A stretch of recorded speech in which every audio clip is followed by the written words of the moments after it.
wal mursalin wa ala alihi washabihi ajmain. Alhamdulillah. Mari pertama kita panjatkan puji syukur kehadirat Allah Subhanahu wa taala yang senantiasa memberikan kita nikmat tiada tara sehingga kita bisa berkumpul di tempat ini dengan sehat walafiat dan penuh semangat. Salawat serta salam mari kita curahkan kepada Nabi besar Muhammad ya, kepada keluarganya, sahabatnya, dan insya Allah kita sebagai penerima syafaat di hari akhir nanti. Amin. Sebelumnya saya ucapkan terima kasih banyak untuk Bapak Ibu yang telah hadir di kegiatan diseminasi pemahaman dan pengalaman penerapan budaya positif yang akan saya sampaikan sebagai tugas dari salah satu tugas pendidikan guru penggerak Angkatan 9 Kabupaten Tangerang. Ibu Kepala Sekolah Ibu Nur Ainun SPD NPD yang saya hormati Bapak Ibu Dewan Guru semuanya. Oke, baik Bapak Ibu, sebelum saya mengganti slide saya ini, saya mau bertanya. Ini kan judulnya pemahaman dan pengalaman penerapan budaya positif. Jika saya berbicara budaya positif, kira-kira apa yang ada di benak Bapak Ibu? Baik, hal yang baik. Peserta didik yang baik. Ada kebiasaan yang baik. Oke. Ada lagi Bapak Ibu? Disiplin. Oke, betul. Luar biasa jawaban dari Bapak Ibu semuanya. Boleh dibantu untuk berubah slide-nya? Oke. Dalam diseminasi budaya positif ini, saya akan memaparkan konsep inti, yaitu mulai dari perubahan paradigma belajar, disiplin positif, motivasi perilaku manusia, kebutuhan dasar manusia, 5 posisi kontrol, keyakinan kelas, dan segitiga restitusi. Selanjutnya, nah tadi Bapak Ibu sudah menjawab apa sih yang ada di benak Bapak Ibu ketika saya berbicara terkait budaya positif. Tadi ada yang menjawab peserta didik yang baik, disiplin, kemudian tadi kebiasaan yang baik. Oke, kita lihat apa sih budaya positif. Nah, betul Bapak Ibu, tadi yang Bapak Ibu sampaikan, budaya positif itu terkait dari nilai-nilai, keyakinan, dan kebiasaan di sekolah yang berpihak pada murid agar murid dapat berkembang menjadi pribadi yang kritis, penuh hormat, dan bertanggung jawab. Kira-kira murid yang seperti ini menjadi murid impian Bapak Ibu gak sih?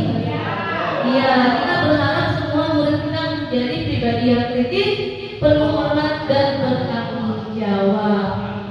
Lalu Bapak Ibu, sebelumnya nih ada pertanyaan pemantik, setuju atau tidak setuju? Ya, Bapak Ibu bisa katakan setuju atau tidak setuju. Menurut Bapak Ibu, hukuman dapat mendisiplinkan anak. Setuju atau tidak setuju nih Bapak Ibu? Setuju. Setuju. Oke. Kemudian hukuman dengan hal positif seperti membaca buku atau menyiram tanaman akan meningkatkan disiplin murid. Setuju atau tidak setuju Bapak Ibu? Setuju. Oke, lanjut. Memberi penghargaan akan meningkatkan motivasi belajar murid.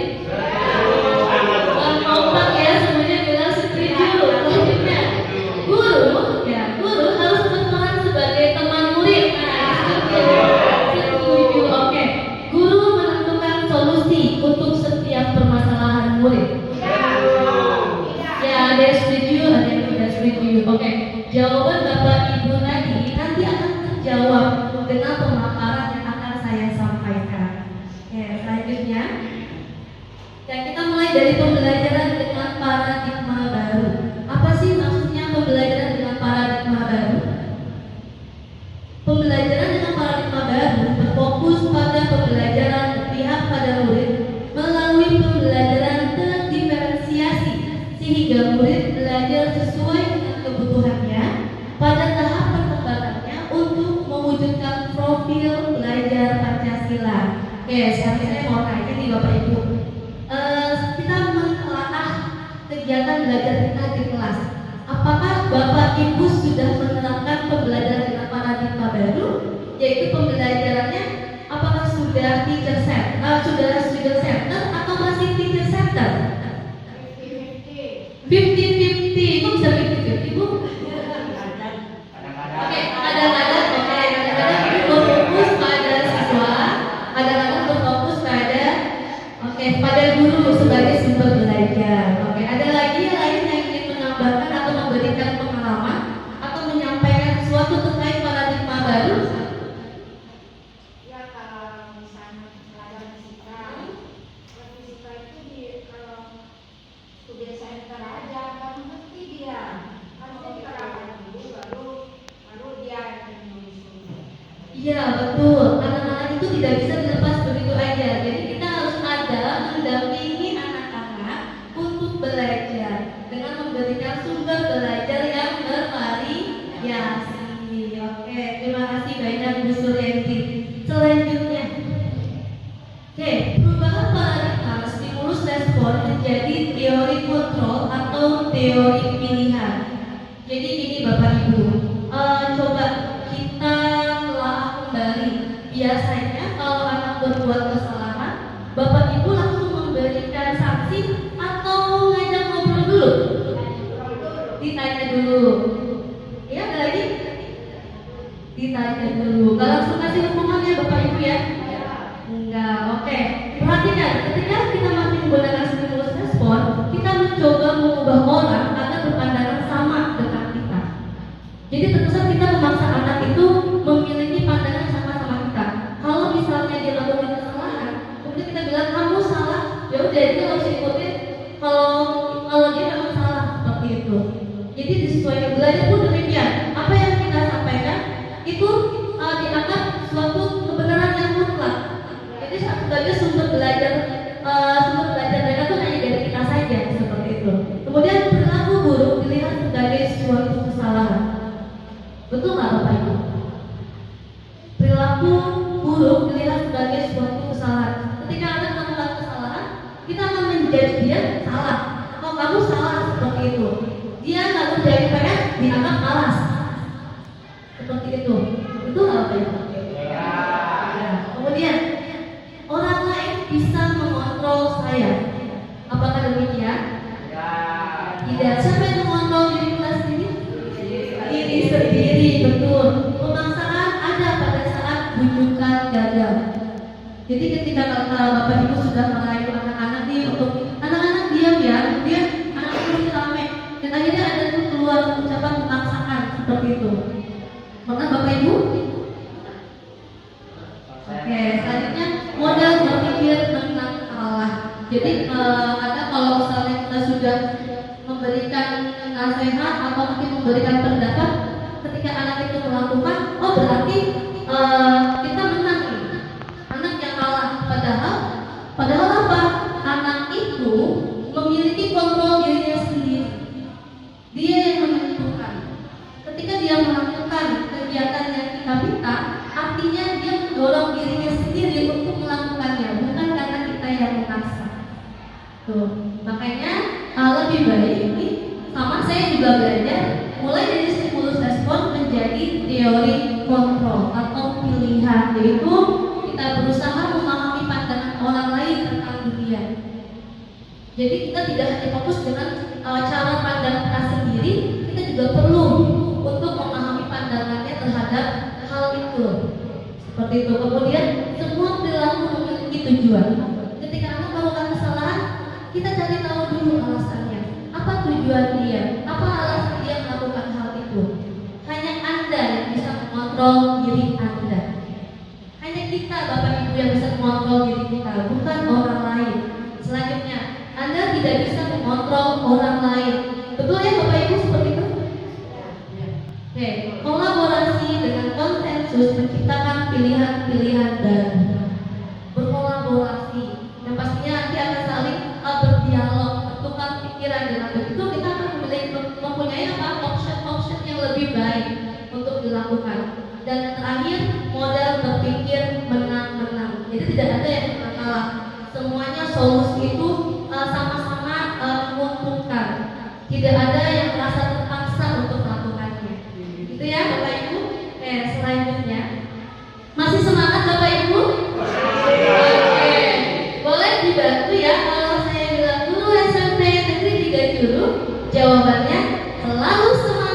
dan selalu kreatif. Itu ya Bu ya? Boleh? Oke. Guru SMP Negeri 3 Curug Selalu semangat, selalu kreatif. Oke, luar biasa. Tepuk tangan untuk semua. Oke, baik Bapak Ibu, selanjutnya miskonsepsi tentang makna kontrol. Apa sih yang dimaksud dengan makna kontrol? Biasanya kita membahas guru mengontrol murid. Jadi ketika kita bersikap sebagai guru, kita terkadang secara tidak sadar mungkin ya memaksakan kehendak kita kepada murid tersebut. Kamu harus begini loh, kamu harus begini loh, tanpa kita meminta pendapatnya, tanpa kita berdialog dengan anak tersebut. Oke, boleh. Yang kedua yaitu selanjutnya Bu A, kita tolong diganti slide-nya. Nah tadi ini ilusi guru mengontrol murid. Guru tidak bisa mengontrol murid jika murid tidak mau. Harus ada dorongan dari diri murid. Artinya tadi kitalah yang mengontrol diri kita sendiri. Kita yang menggerakkan diri kita sendiri untuk melakukan sesuatu. Oke, selanjutnya Bu A. Oke, selanjutnya semua pemuatan positif, efektif dan bermanfaat. Betul nggak Bapak Ibu? Ketika kita memberikan pemuatan positif melalui nasihat atau rujukan pada kesalahan murid, maka murid akan menjadi ketergantungan dan tidak mandiri dalam mengontrol dirinya sendiri. Jadi ternyata pemuatan positif itu tidak selalu berdampak positif. Ya, jika terus-terus diberikan, dia akan menjadi ketergantungan. Akhirnya dia tidak punya inisiatif, tidak mandiri dalam mengontrol dirinya sendiri. Oke, selanjutnya ilusi bahwa kritik dan membuat orang merasa bersalah dapat menguatkan karakter.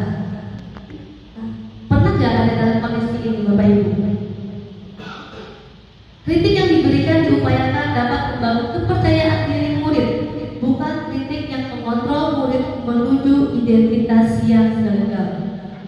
Kamu salah, kamu nggak boleh berpikir seperti itu. Secara tidak langsung dia membuat si murid itu tidak percaya diri. Seperti itu. Selanjutnya, ilusi bahwa orang dewasa memiliki hak untuk memaksa.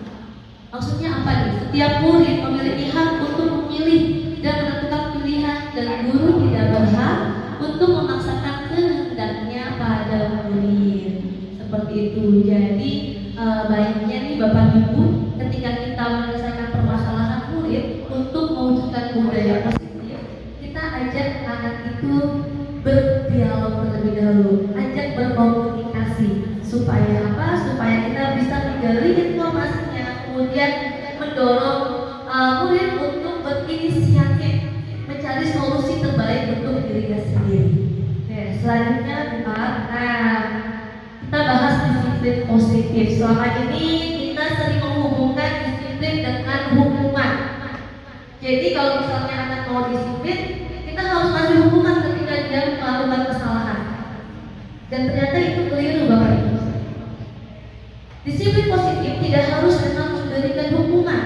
Justru itu adalah salah satu alternatif terakhir, dan kalau perlu tidak digunakan sama sekali. Selanjutnya, disiplin yang kuat akan menciptakan murid yang merdeka, yaitu disiplin diri yang memiliki motivasi internal yang berasal dari dalam diri kita sendiri. Dan dengan disiplin diri kita belajar cara untuk mengontrol diri dan bagaimana menguasai diri untuk memilih tindakan yang maju pada nilai-nilai yang kita hargai, yaitu nilai-nilai kebajikan universal. Jadi yang perlu kita ingat sekali lagi bahwa disiplin tidak selalu berkaitan dengan hukuman. Sudah mulai terjawab pertanyaannya tadi di awal? Sudah, oke. Nah, nilai-nilai kebajikan universal. Jadi budaya positif ini harus memuat nilai-nilai kebajikan universal. Apa? Nah, untuk paradigma baru, nilai kebajikan universal itu ada di profil belajar Pancasila. Nilai-nilai kebajikan adalah positif manusia yang merupakan tujuan mulia yang ingin dicapai setiap individu. Menurut Diana Bose di tahun 1998 mengemukakan bahwa dengan mengaitkan nilai-nilai kebajikan yang diyakini seseorang akan memotivasi intrinsiknya akan terbangun. Jadi motivasi dalam dirinya akan terbangun sehingga menggerakkan motivasi dari dalam untuk dapat mencapai tujuan mulia yang diinginkan. Ya. Selanjutnya, nah, motivasi perilaku manusia. Terkait motivasi, Bapak Ibu, kalau Bapak memakai helm saat berkendara motor itu tujuannya untuk apa ya? Keselamatan. Oke. Yang lain? Disiplin dalam berkendara. Kan luar biasa. Nggak ada yang takut tilang ya, Pak? Menjaga mata kelilipan. Menjaga mata kelilipan. Oke.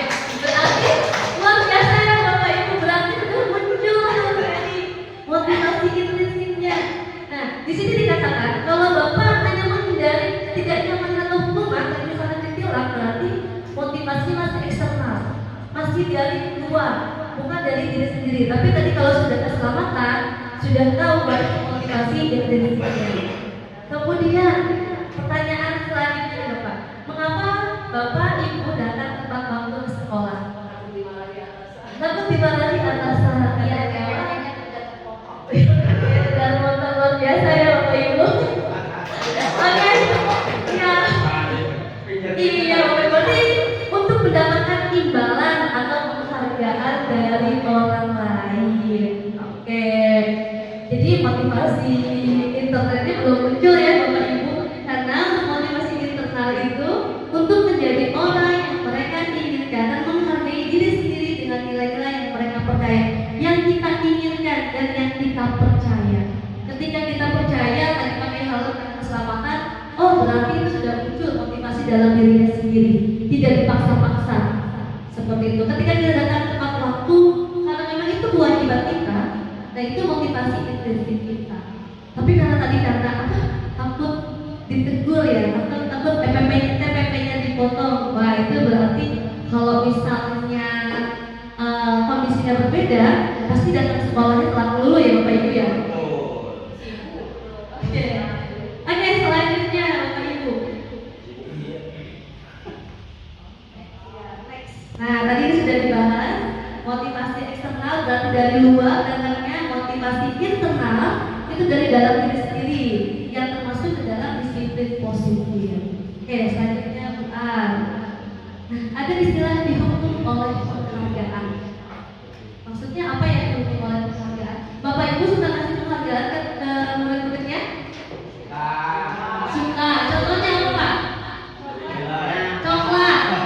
Kasih es merah gratis. Kasih es merah gratis. Oke, baik. Teh botol.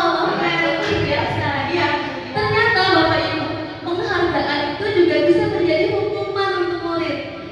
Jadi penghargaan itu memiliki pengaruh jangka pendek dan jangka panjang. Oke lah, untuk jangka pendek dia mungkin termotivasi ya untuk jadi aktif dalam belajar. Tapi jangka panjangnya kalau nanti tidak dikasih reward lagi, apakah yakin dia akan rajin belajarnya? Nah, jadi nanti akan tergantung. Kemudian penghargaan tadi menghukum. Oh kamu nilainya 10, 100, berarti nanti ambil teh botol ya, dipaduin kan? Reward. Itu Bapak bisa mempertimbangkan atau memahami yang tidak dapat hadiah enggak? Gimana perasaannya? Karena tidak semua anak akan termotivasi ketika dia merasa down. Malah ada beberapa anak ketika dia merasa down malah akan menambah down-nya. Jadi bukan tambah semangat, oh iya harusnya kan idealnya. Oh si A dapat penghargaan karena dia rajin, bagus saya besok harus rajin nih. Ada yang seperti itu, tapi ada juga murid yang malah tambah down, tambah males gitu. Oke, penghargaan mengurangi ketepatan, penghargaan tidak efektif, penghargaan merusak hubungan. Tadi karena mereka dapat hadiah yang tertukar, males lah, doang dapat hadiah, enggak padahal nyontek, gitu kan? Seperti itu. Oke, selanjutnya, nah kualitas, gak ada penghargaan, males kan ngerjainnya, gak ada rewardnya, males kan biasa aja ngerjainnya, gak usah bagus-bagus ya. Penghargaan menghasilkan kreativitas dan penghargaan mengurangi motivasi intrinsik. Jadi mau bagus doang, mau rajin doang, kalau ada penghargaannya, kalau nggak ada penghargaannya mencium kembali gitu ya Bapak Ibu. Oke, selanjutnya. Nah ini adalah contoh penghargaan hukum. Coba kita telah bersama ya Bapak Ibu. Jika sekolah dengan sistem ranking, anak yang memiliki ranking bawah merasa paling rendah. Betul nggak Bapak Ibu? Merasa dihukum dan tidak menghargai passion seseorang. Kadang dihukum sama orang tuanya karena nggak dapat ranking, gitu ya. Hanya menilai ketinggian siswa berdasarkan hasil penilaian. Padahal setiap anak pasti memiliki passion atau kompetensi yang beda. Tinggal pita-pidanya kita seorang guru mampu menemukan dan mengembangkannya sesuai filosofi pemikiran KHD bahwa setiap anak adalah unik. Ketika anak misalnya nilainya tidak bagus di IPA, IPA-nya cuma 70, tapi di bahasa Inggris 90. Wah, berarti mungkin anak ini potensinya ke bahasa, ya, ke bahasa, atau mungkin yang lainnya seperti itu. Oke, selanjutnya. Nah, bentuk program kebajikan. Jadi apresiasi. Apresiasi boleh nggak diberikan? Boleh. Boleh dalam memberikan apresiasi, tapi perlu diingat beberapa hal. Beri pengakuan secara khusus, beri pengakuan secara pribadi, beri pengakuan kepada semua murid, bergantian ya Bapak Ibu, nggak cuma satu anak aja diberi apresiasi. Beri pengakuan secara konsisten dan fokus pada proses. Coba kita lihat contohnya seperti apa. Nah, contoh pengakuan atau apresiasi. Kemarin saya perhatikan rasa empatimu besar sekali ya saat menolong murid baru di kelas kita. Jadi diapresiasinya apa? Nilainya, rasa empatinya. Kemudian saya menghargai kepedulianmu pada saat kamu membantu teman-temanmu di tugas kelompok. Terima kasih ya tanggung jawabmu. Jadi dengan kata-kata ini kita sudah memberikan apresiasi, tidak perlu dengan menggunakan penghargaan berupa barang atau reward semacamnya seperti itu. Oke, kita sekarang bahas hukuman, konsekuensi dan restitusi. Ada beberapa tindakan guru di sini. Oke, mencatat 100 kali di dalam buku kalimat, saya tidak akan terlambat lagi. Pernah nggak Bapak Ibu? Guru anak seperti itu. Karena terlambat ke sekolah. Kira-kira ini hukuman atau konsekuensi? Hukuman. Oke. Lari mengelilingi lapangan basket 2 kali karena terlambat hadir di sekolah. Hukuman atau konsekuensi? Hukuman. Oke. Murid diminta untuk push up 15 kali karena tidak menggunakan masker ke sekolah. Hukuman. Konsekuensi hukuman. Oke. Menggantikan kertas tugas teman yang telah dicoret-coret. Konsekuensi. Membersihkan tumpahan air di meja tulis karena tersenggol pada saat belajar. Konsekuensi. Murid disuruh untuk mengenakan sepatu sehari di sekolah. Tidak menggunakan sepatu sehari di sekolah karena tidak menggunakan sepatu hitam. Konsekuensi atau hukuman Bapak Ibu? Aturannya suruh pakai sepatu hitam, tapi ini anak gak pakai sepatu hitam. Hukuman, konsekuensi, oke. Lari mengelilingi lapangan basket 2 kali karena terlambat 10 menit untuk pelajaran PJOK. Konsekuensi hukuman. Oke, kita cek Bapak Ibu jawabannya. Nah, ini dia jawaban. Oke. Kok bisa ya hukuman? Ini hukuman, ini konsekuensi. Tahu Bapak Ibu? Ada yang tahu jawabannya?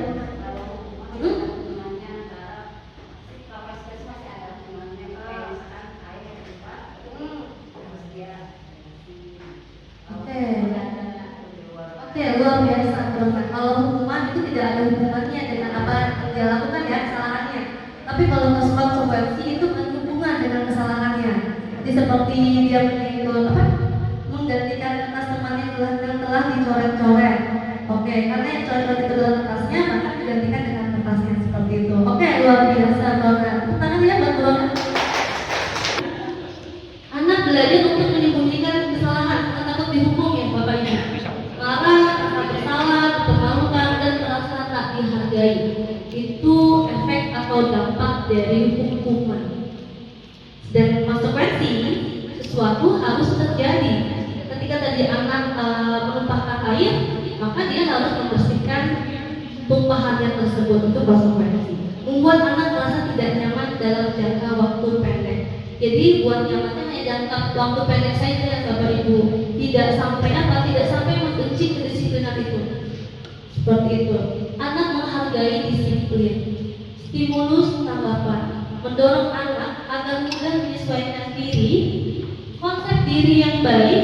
Anak belajar untuk mematuhi peraturan. Kehilangan hak dibuat tidak nyaman, diasingkan untuk sementara. Jadi hanya sementara dampaknya, tidak berkepanjangan. Beda kalau dalam hukuman itu ada yang sampai saat ini ketika dewasa dia masih mengingat jelas membekas dalam pikirannya hukuman yang pernah dia dapatkan ketika sekolah. Betul nggak Pak Ibu?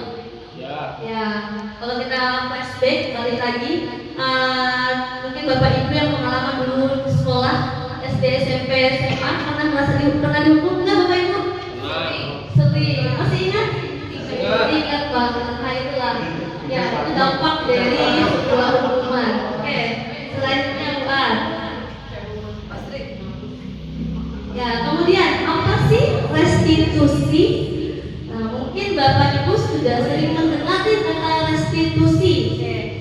Restitusi adalah proses menciptakan kondisi bagi murid untuk memperbaiki kesalahan mereka, sehingga mereka bisa kembali pada kelompok mereka dengan karakter yang lebih kuat.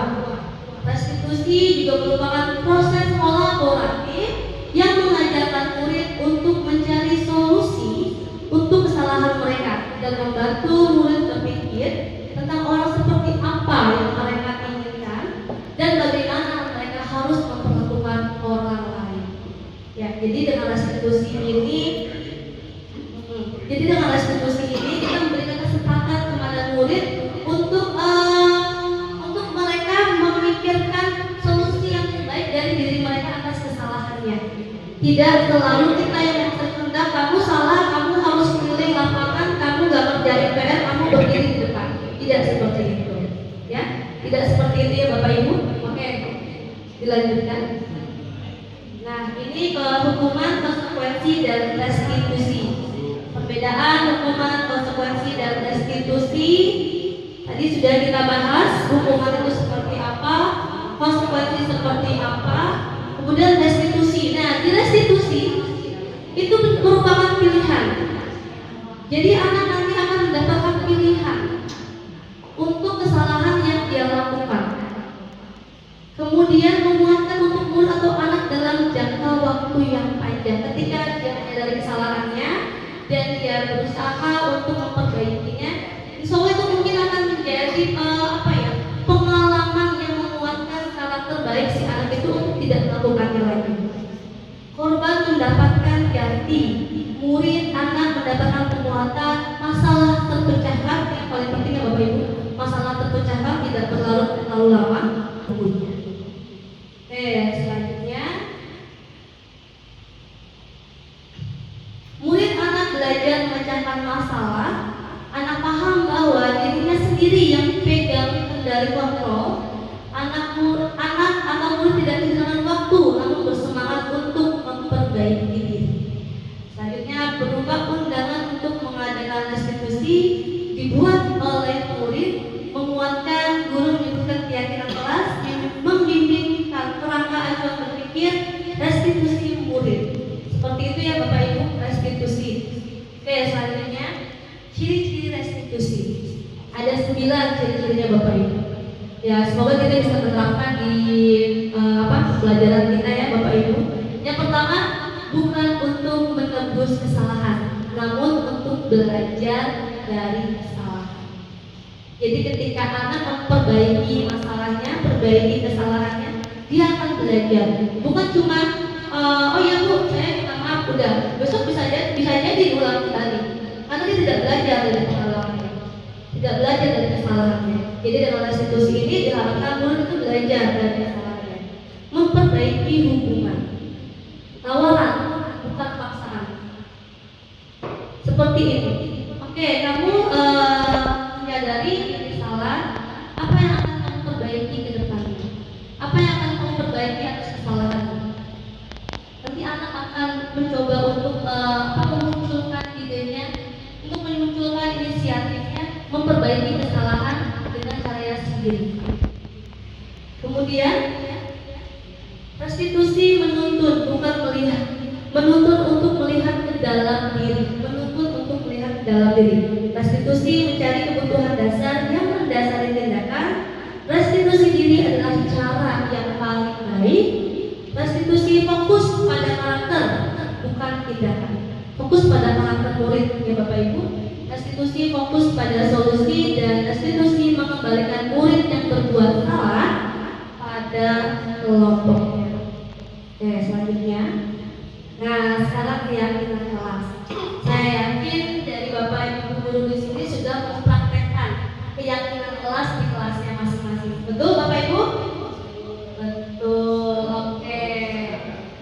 Oke, perhatikan. Mengapa sih tidak peraturan kelas saja? Kenapa sih mesti keyakinan kelas? Menurut Bapak Ibu bagaimana? Iya, kenapa sih tidak peraturan aja gitu? Bedanya peraturan dengan keyakinan itu apa Bapak Ibu? Kalau peraturan mungkin hanya guru yang yang peraturan sama. Oke, luar biasa Bu Suryani, Bu Helen. Jadi kalau misalnya peraturan, itu biasanya yang buat itu guru. Waktunya ini, tapi kalau keyakinan kita bersama, kita buat bersama, kita susun bersama sesuai kesepakatan murid seperti itu. Oke. Jelas di sini dikatakan mengapa tidak peraturan kelas saja, mengapa harus keyakinan kelas? Karena keyakinan kelas berbeda dengan peraturan kelas. Dalam pembuatan keyakinan kelas, seluruh murid berkontribusi mencurahkan pendapatnya dan menggunakan kalimat positif yang memuat nilai-nilai kebajikan untuk dapat diterapkan ke lingkungan sekolah. Keyakinan kelas juga akan mendukung motivasi intrinsik kembali ke nilai-nilai keyakinan lebih menggerakkan seseorang dibandingkan mengikuti serangkaian peraturan-peraturan. Jadi mengapa anak itu sekarang melakukan kesalahan sudah minta maaf, besok melakukan hal yang sama lagi, maka mungkin merasa dipaksa dengan peraturan tersebut. Tapi jika itu hasil dari kesepakatan anak, kemudian kita susun menjadi keyakinan kelas, kita akan sama-sama menyadari peran kita masing-masing, peran murid seperti apa, peran guru seperti apa, sehingga nanti akan muncul motivasi intrinsiknya, berkarakter dan berperilaku baik. Oke, selanjutnya. Nah, ini proses pembentukan keyakinan kelas.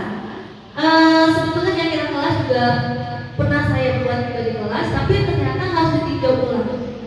Harus ditinjau ulang kenapa? Karena saya belum menggunakan sepenuhnya kalimat positif.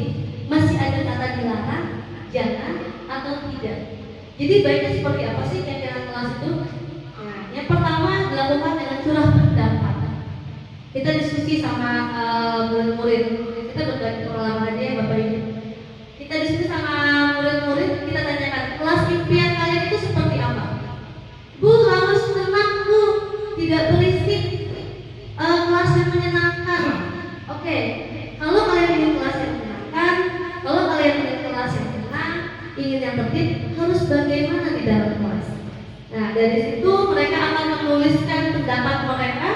Boleh langsung papan tulis atau pakai stick note, kemudian ditempel, ya, dicatat semua masukannya, kemudian kita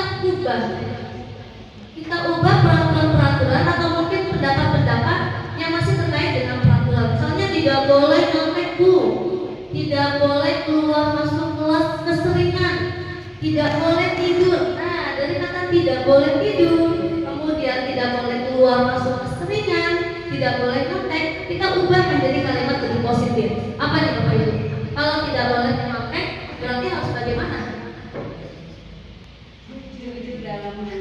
Jujur dalam mengerjakan tugas. Oke. Kemudian kalau misalnya tadi jangan berisik. Kalau jangan berisik apa Bapak Ibu? Kalian positifnya? Ya, menjaga ketenangan kelas. Oke, jadi kita pakai kalimat yang positif. Kemudian berdiskusi mengenai gambaran perilaku yang mencerminkan keyakinan kelas.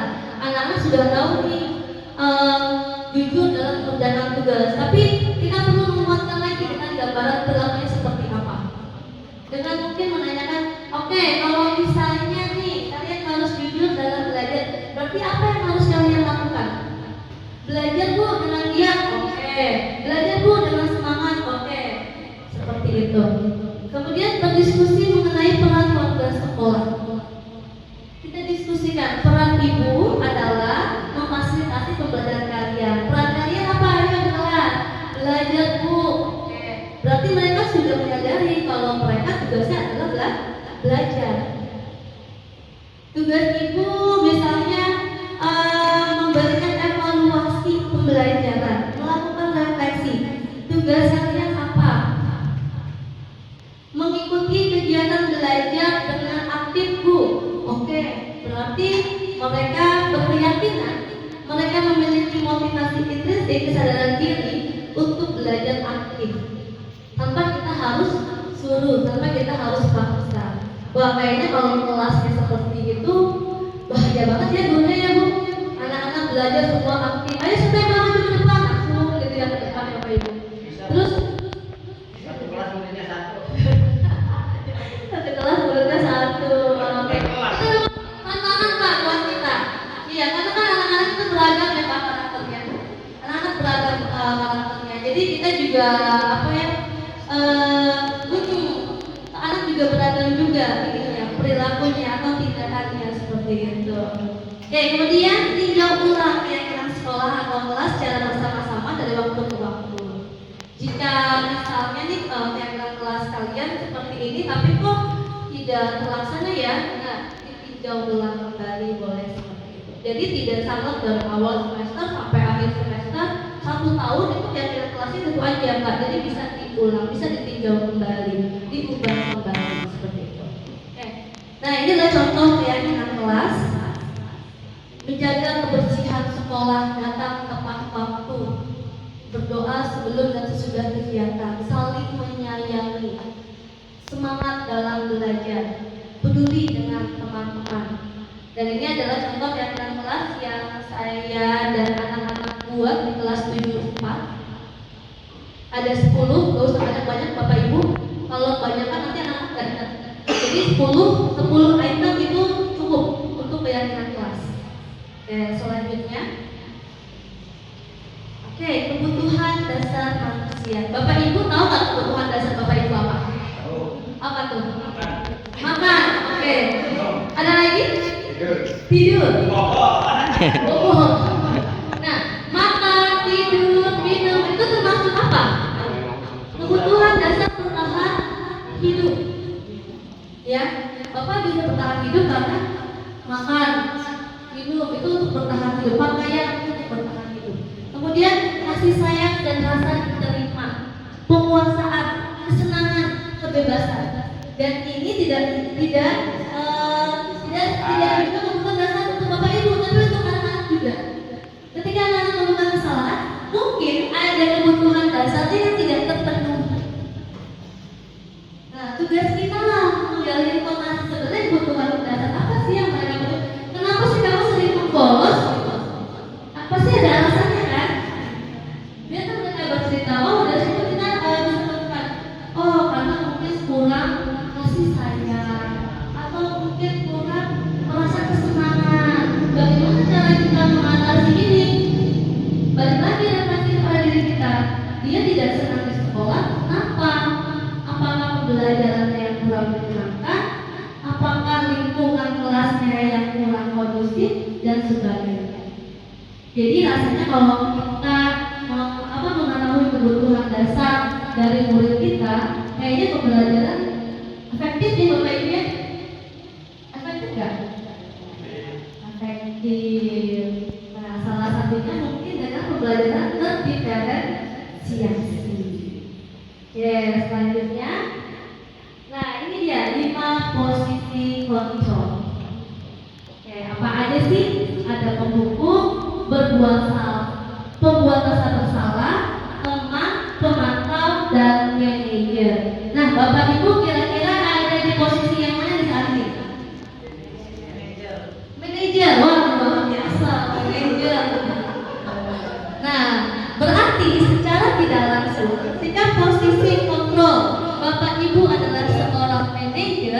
Bapak Ibu sudah melaksanakan segitiga restitusi dalam penyelesaian masalah anak. Ya kan? Iya. Itu sudah tidak ada yang Bapak Ibu yang posisinya menghukum, nunjuk-nunjuk menyakiti seperti itu. Kalau kamu tidak melakukan, awas ya. Nanti pulang saya tidak ada yang lain. Oke, kemudian iya, atau membuat rasa bersalah. Misalnya, kamu tuh gimana sih? Ibu udah capek-capek ngajarin kamu, kok kamu nggak bisa sih? Jangan bikin ibu kecewa dong. Nah, itu rasa bersalah. Pernah nggak Bapak Ibu? Ibu udah capek-capek ngajarin kamu nggak bisa. Nah, itu rasa bersalah. Kemudian teman berarti menganggap murid itu teman, atau kita posisikan diri kita sebagai teman. Wah, ternyata ini juga harus ditelaah ya Bapak Ibu, posisi kita sebagai teman untuk anak.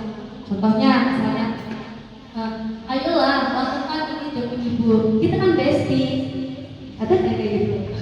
Ada pasti. Iya, itu Terhadap aja loh. itu posisi kontrol seorang teman. Kemudian pemantau. Nah, kalau pemantau gini, kalau lebih maka seperti ini. Kamu tahu nggak peraturan sekolah kita apa? Iya Bu, nggak boleh telat. Oke, kalau kamu sudah tahu nggak boleh telat, kok kamu masih telat? Seperti itu. Ayo biar semangat dulu deh Bapak Ibu. Guru SMP Negeri 3 dulu. Selalu semangat dan kreatif. Oke, luar biasa. Ya, jadi dari 5 posisi kontrol ini yang paling ideal adalah posisi manajer. Kenapa? Dalam posisi manajer itu kita tadi mengambil anak melakukan dialog, menanyakan dengan pertanyaan-pertanyaan pemancing untuk bisa menggali informasi apa sih, kenapa sih anak ini melakukan sesuatu, alasannya apa. Kemudian menguatkan pribadinya. Kemudian memberikan penawaran, memberikan pilihan anak ini untuk mencari solusi permasalahannya. Oke, selanjutnya, nah ini dia segitiga restitusi. Jadi kalau Bapak Ibu tadi yang sudah berposisi kontrol manajer luar biasa, berarti Bapak Ibu secara tidak langsung mungkin sudah melaksanakan segitiga restitusi. Apa sih? Sebuah proses dialog untuk menuntun murid memperbaiki kesalahan yang dilakukannya, sehingga murid menjadi mandiri dan tanggung jawab dalam memaknai kesalahan sebagai suatu pembelajaran. Seperti itu. Lanjut, Ibu. Nah, ini adalah langkah-langkahnya. Yang pertama, menstabilkan identitas, kemudian validasi tindakan yang salah, dan menanyakan keyakinan. Jadi ketika kita coba untuk menyelesaikan permasalahan murid, mungkin diajak ngobrol, diajak berdiskusi, berbicara, kita stabilkan dulu identitasnya. Jangan langsung ditanya, kamu kenapa gini? Kita stabilkan dulu identitasnya. Kita kembalikan kondisi dia menjadi seseorang yang tenang dulu. Kemudian berusaha untuk apa? Mengubah orang yang gagal, mungkin dia merasa gagal karena berbuat kesalahan, menjadi orang yang sukses. Tenangkan dulu, ademkan dulu hatinya, seperti itu. Kemudian upaya untuk memahami dan menemukan kebutuhan dasar yang mendasari tindakan murid berbuat kesalahan itu di langkah validasi tindakan yang salah.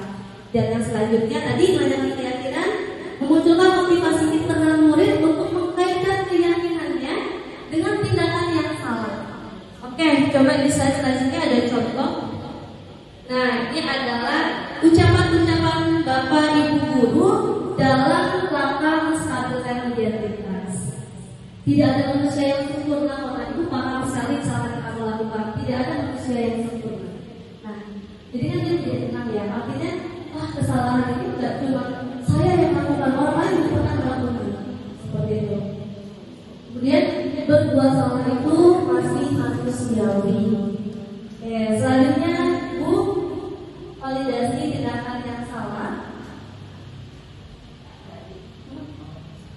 Nah, kamu bisa saja kan melakukan hal yang lebih buruk, tapi kamu tidak tidak melakukannya. Ibu, Ibu senang kamu tidak sampai memukul Doni karena tadi dia memilih kamu seperti itu. Kamu pasti punya alasan kan sama kamu bolos. Seperti itu ya Bapak Ibu, ini untuk menghindari alasan dan kebutuhan dari si murid tersebut mengapa melakukan kesalahan. Ya, selanjutnya yang terakhir yaitu menanyakan keyakinan. Ya, menanyakan keyakinan. Nah, setelah kamu menyadari kesalahannya, kira-kira kelihatan luas apa yang kamu lakukan? Ditanyakan, kamu ingin jadi seperti apa sih? Seperti itu ya, itu untuk menanyakan keyakinan. Oke, selanjutnya adalah contoh segitiga restitusi yang saya lakukan. Contoh dari segitiga restitusi yang coba saya terapkan di anak saat itu. Ya, saat itu ceritanya Anjeli ini lagi bermasalah dengan temannya Elsa. Dia marah-marah karena Elsa berisik, teriak-teriak di telinganya. Padahal si Anjeli lagi ngerjain tugas. Jadi akhirnya tiba-tiba Anjeli marah-marah sampai si Elsa nangis. Seperti itu. Iya betul. Semoga kita nanti ke depannya selalu ya biasa menggunakan segitiga restitusi dalam menyelesaikan permasalahan anak. Seperti itu. Agar apa? Agar anak itu tumbuh menjadi individu yang mandiri dan bertanggung jawab. Bapak Ibu, kita sampai di bagian refleksi. Tapi sebelum refleksi, adakah pertanyaan yang ingin disampaikan oleh Bapak Ibu? Nah, nanti kita akan bahas secara bersama-sama. Ya, silakan. Oke, Bu Helen silakan. Assalamualaikum warahmatullahi wabarakatuh. Saya ingin bertanya, bagaimana jika kita mengkritik anak? Ya, bagaimana jika kita mengkritik anak? Padahal tujuannya kita itu untuk memberikan feedback. Ya, jadi ketika anak mengerjakan tugas kita atau mempraktekkan tugas, misal saya itu mata pelajaran bahasa Indonesia, materinya misal teks berita, kemudian dia anak ini menampilkan berita, lalu kita mengkritik, ya mengkritik dengan tujuan ya kita itu memberikan feedback. Nah itu seperti apa? Ketika anak tanggapannya itu lain, itu padahal bukannya kita menjelek-jelekan atau apa, tapi tanggapannya misal lain. Nah itu seperti apa secara menurut disiplin positif ini gitu. Kemudian pertanyaan yang kedua, kita kan manusia ya, manusiawi, memiliki perasaan manusiawi, rasa emosi. Ketika sudah memuncak emosinya kepada si anak yang melakukan kesalahan, bagaimana caranya kita itu menanggapi secara tenang permasalahan ini menurut budaya positif ini seperti apa? Gitu. Baik, terima kasih itu saja. Tadi sebelum saya coba untuk berbagi terkait jawaban dari Bu Helen ini. Oke, cukup. Baik, bagaimana sih cara kita memberikan umpan balik gitu ya, umpan balik kepada anak? Malah terkadang anak itu menganggap itu sebagai suatu kritik yang malah membuat anak itu down seperti itu, Ibu ya. Kemudian yang kedua itu tadi, bagaimana kita menghadapi anak, mengontrol emosi diri ketika menghadapi anak yang mungkin agak ngeyel ya Bu. Agak ngeyel kalau lagi diajak ngobrol itu bagaimana? Oke, baik Bu Helen, saya akan coba menjawab. Nanti mungkin ada tambahan dari Bapak Ibu guru yang lain. Bagaimana sih cara kita memberikan feedback yang baik untuk anak? Umpan balik itu penting ya Bapak Ibu diberikan. Umpan balik bisa dilakukan secara tertulis, bisa dilakukan secara lisan. Nah, bagaimana supaya umpan balik ini mengena menjadi sesuatu yang meningkatkan kualitas diri murid? Seperti apa? Nah, gunakanlah kalimat positif. Kalau menurut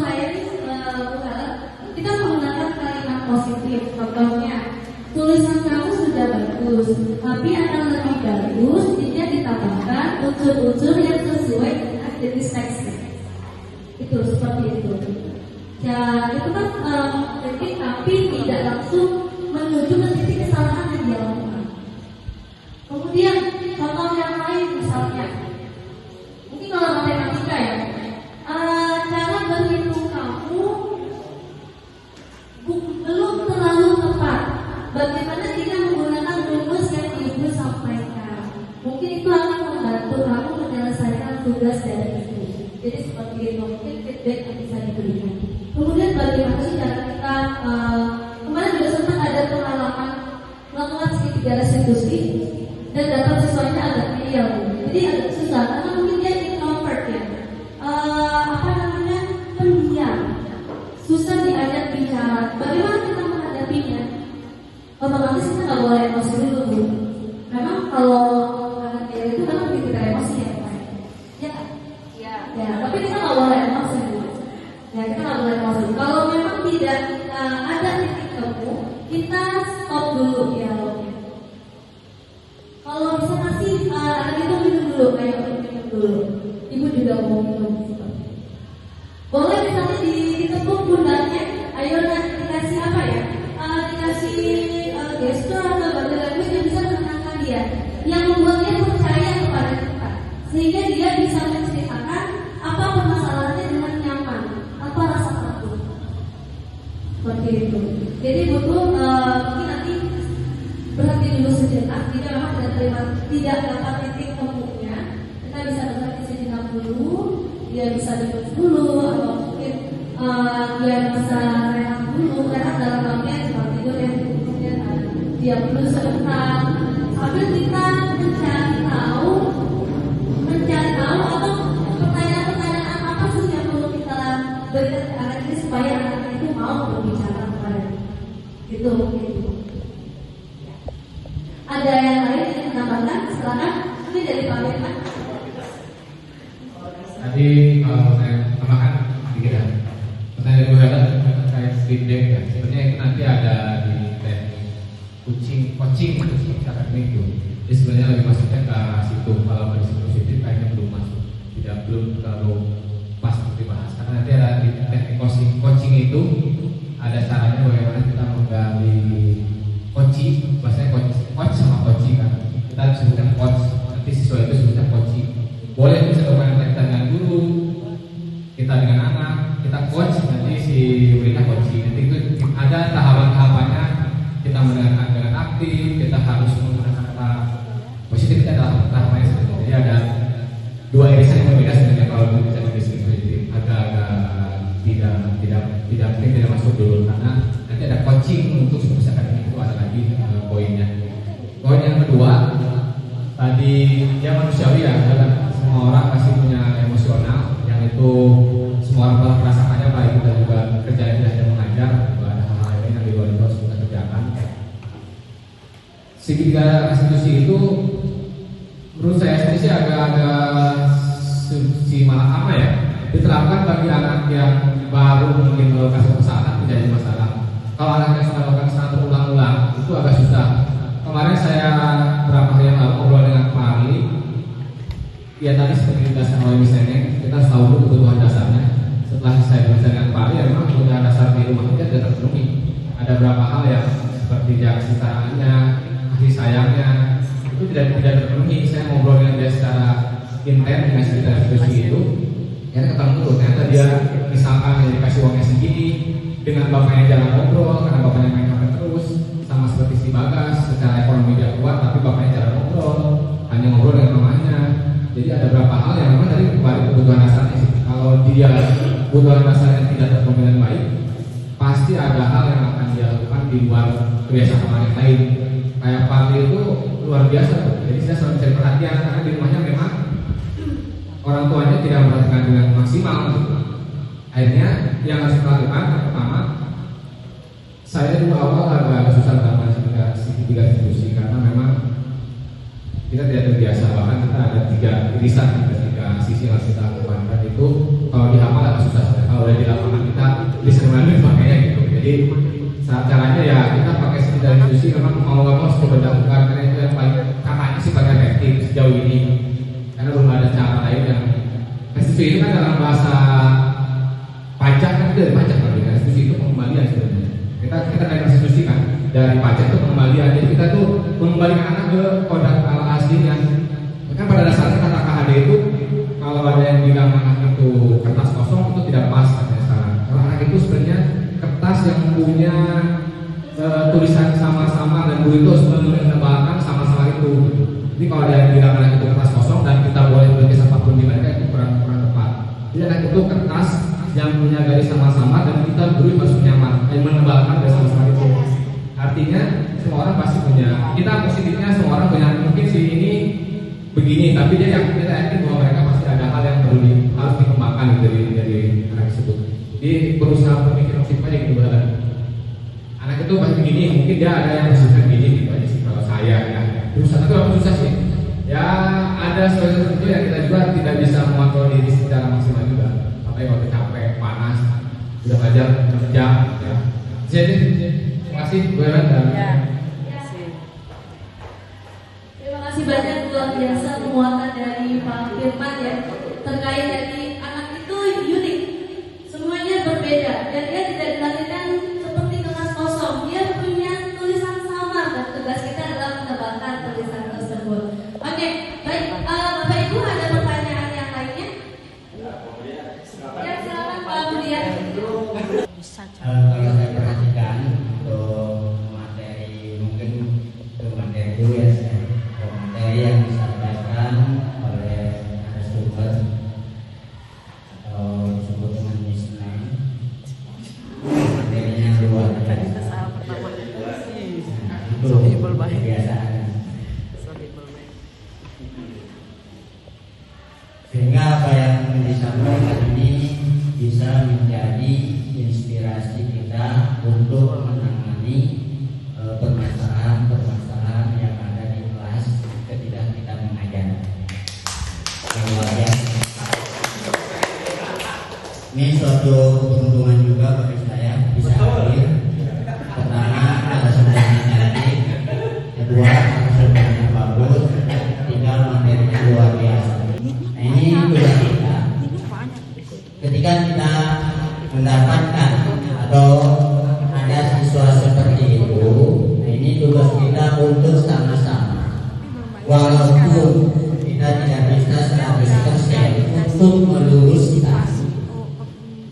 meluruskan coretan tersebut, minimal coretan tersebut tidak parah bekok atau si anak tersebut tidak makin menjadi, tapi lebih baik menuju pada hal-hal yang agak positif. Cukup ya, cukup. Pertanyaan Kalau pertanyaan sih saya nggak ada. Karena kalau nanya sih, kalau boleh ada pertanyaan, ya nanti aja lah dijawab lah. Oke, baik Bapak Ibu, terima kasih banyak. Kasih tepuk tangan untuk kita semua. Oh, luar biasa. Saya mau tanya nih. Berarti setuju nggak sama hukuman anak kalau sanksi? Tidak. Oke, Bapak. Ya, kedepannya mudah-mudahan tidak ada lagi hukuman, tidak ada lagi sanksi, tidak ada lagi konsekuensi ya. Yang ada restitusi. Oke, baik Bapak, Ibu. Sebelum kita akhiri, di sini ada refleksi untuk kegiatan kita hari ini. Nah, ini ada 3 pertanyaan, Bapak Ibu. Hal baru apa yang Anda dapatkan dalam kegiatan ini? Bagaimana perasaan Anda saat mengikuti kegiatan ini? Dan apa tindak lanjut Anda setelah mengikuti kegiatan ini? Bapak bisa tuliskan di stick note yang dibagikan tadi, kemudian nanti ditempelkan ya Pak di sini kalau sudah selesai. Oke, baik Bapak Ibu. Sebelum saya mengakhiri, ya berikan kesempatan saya untuk pantun ya sedikit. Boleh Bapak Ibu? Bantu ya, nanti cakep di akhirnya. Buah nangka, buah semangka. Jangan dibuka, jangan diintip. Mari Bapak Ibu semuanya, kita wujudkan budaya positif.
perjanjian. Oke, ada lagi yang lainnya? Kesepakatan kelas. Oke, ada lagi? Peraturan. Oke, ada lagi? Apa? Peraturan kelas? Oke, itu tadi yang dikatakan temannya. Peraturan kelas itu mungkin kalian dengar seperti peraturan, kemudian kesepakatan atau mungkin perjanjian. Tapi perbedaannya keyakinan kelas dengan peraturan adalah keyakinan kelas ini kita buat secara bersama. Kalian nanti diberi kesempatan untuk berkontribusi yang memunculkan kelas impian seperti apa yang kalian inginkan. Dan satu hal lagi, ketika kita membuat keyakinan kelas, kalimat yang digunakan adalah kalimat yang tindakan nanti yang akan dilakukan adalah tindakan yang positif. Dan diharapkan ketika keyakinan kelas ini kita buat sama-sama, nah kalian nanti akan menjadi murid yang mandiri dan bertanggung jawab. Maksudnya apa? Murid yang mandiri. Apa? Tidak mengandalkan orang lain dan tidak perlu paksaan. Jadi kalian sudah meyakini, oh iya, saya dan teman-teman itu sama, berarti harus saling hormat menghormati. Jadi tidak perlu dipaksa, kamu harus menghormati teman kamu ya, tidak harus seperti itu. Tapi kamu sudah punya motivasi diri sendiri, meyakini kalau saya perlu harus menghormati orang lain. Jadi itu muncul dari dalam diri kalian sendiri, menjadi murid yang mandiri dan juga bertanggung jawab. Kalau misalnya kalian melakukan kesalahan tidak sesuai dengan keyakinan kalian, kalian berinisiatif untuk langsung memperbaiki kesalahan kalian. Tidak perlu ditegur lagi, tidak perlu dipaksa lagi. Oke, bisa dipahami. Oke, is there any question? Ada pertanyaan? Oke, kita bisa mulai ya. Nanti ibu akan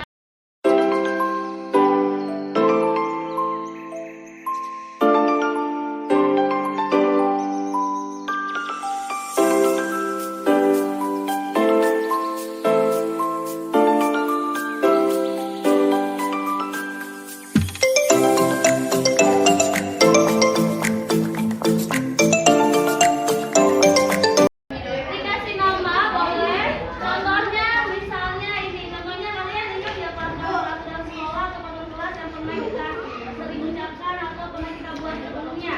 Itu bisa nanti kita kategorikan, kita kelompokkan mana yang menjadi keyakinan kelas kita. Sudah semua? Ada yang belum bagian?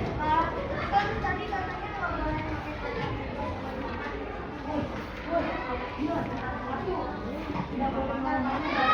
ya silakan boleh. Misalnya jangan menyontek, boleh. Nanti kita akan sama-sama mengubah kalimat-kalimat yang masih mengandung negatif, tidak atau jangan, menjadi kalimat positif.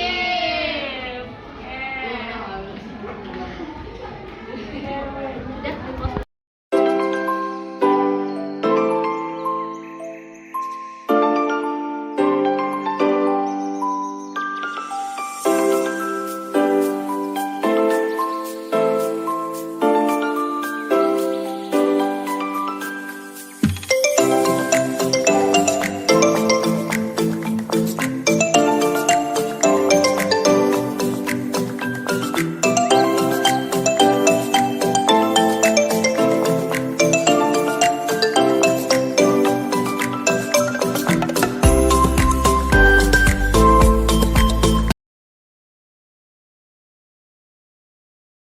Dan berbicara dengan sopan. Bersikap dan berbicara dengan sopan. Kalau kalian bersikap dan berbicara dengan sopan, kira-kira temennya bakal marah-marah nggak?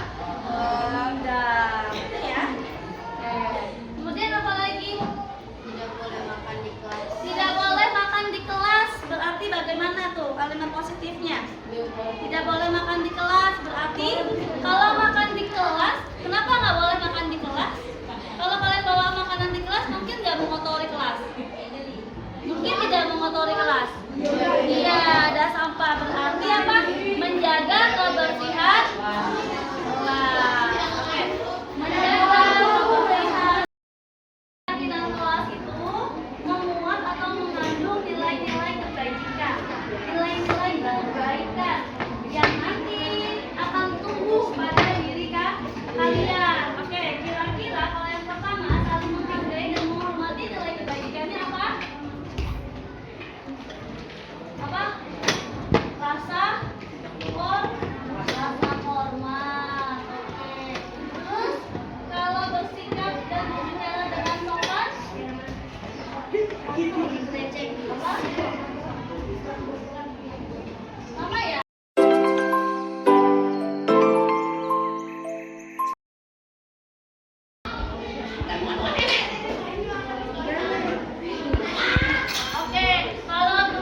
sama Elsa. Iya Bu, habis saya kesal Bu, masa berisik sekali, masa dia baca buku kencang-kencang dekat telinga saya Bu. Saya kan mau kerjain tugas matematika Bu, nggak bisa saya kalau berisik begitu. Wah, kamu keren ya, berusaha untuk menyelesaikan tugas mereka dengan baik. Bu pun kalau di posisi kamu pasti kesal karena merasa terganggu. Iya Bu, maaf ya Bu, saya salah sudah marah-marah di kelas. Ya, ibu tidak menyalahkan kamu kok nak. Sekarang kamu bisa cerita apa yang kamu lakukan pada Elsa. Saya marah-marahin dia Bu, dia malah nangis Bu. Ibu yakin kamu melakukan hal itu pasti ada alasannya kan? Iya Bu, saya tidak bisa Bu belajar kalau berisik. Saya tidak bisa konsentrasi Bu, apalagi matematika Bu. Nah, saya kan juga ingin Elsa mati Bu. Saya sudah bilang, tolong jangan berisik. Tetap berisik Bu, kan saya jadinya kesal Bu. Tapi saya tahu kok saya salah Bu.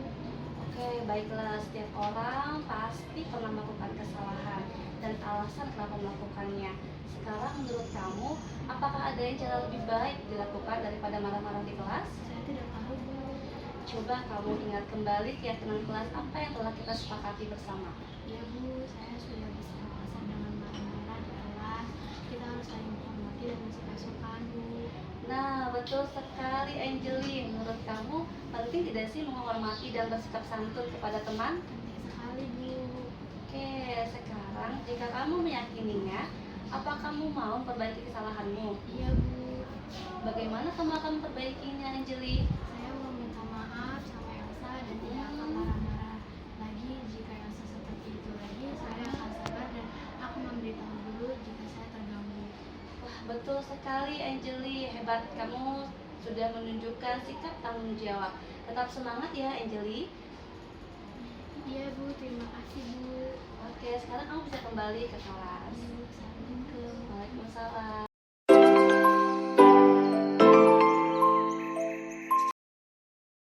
Wabarakatuh. Saya Yasmin Sakina Dewi dari kelas 74.